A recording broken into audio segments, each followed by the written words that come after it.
কিন্তু ভগবান বিষ্ণুর ওপর তার কেন এত রাগ? আজ যাকে আমরা হরিদ্বার বলি, তখন সেই জায়গার নাম ছিল হরিদ্রোহী। সেখানেই ছিল হিরণ্যকশিপুর বিরাট রাজপ্রাসাদ। ধন সম্পদ, মণি মাণিক্য, সোনায় মোড়া সেই প্রাসাদ ছিল স্বর্গের থেকেও সুন্দর। কিন্তু শান্ত ছিল না অসুররাজের মন।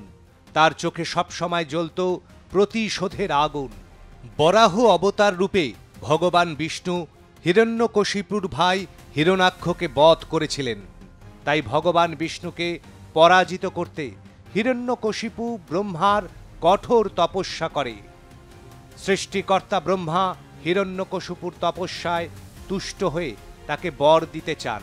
তখন হিরণ্যকশিপু বলে, হে ব্রহ্মদেব, আপনি আমাকে এমন বর দিন যাতে না দেবতা, না মানুষ, না পশুর হাতে, না দিনে না রাতে, না কোনো অস্ত্রে, না কোনো শস্ত্রে, না ঘরে না বাইরে কেউ আমায় মৃত্যু দিতে পারে। ব্রহ্মদেব তথাস্তু বলে অদৃশ্য হন।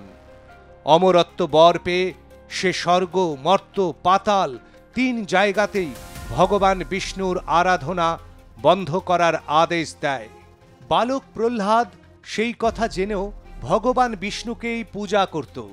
তাই রাগে অহংকারে হিরণ্যকশিপু বালক প্রহ্লাদকে মেরে ফেলার আদেশ দেয়। সেই আদেশ মতো রক্ষীরা বালক প্রহ্লাদকে বিষাক্ত সাপের বিষ খাইয়ে দেয়। কিন্তু আশ্চর্যভাবে দেখা যায়, ভক্ত প্রহ্লাদ হরিনাম করতে করতে সেই বিষ হজম করে নেয়।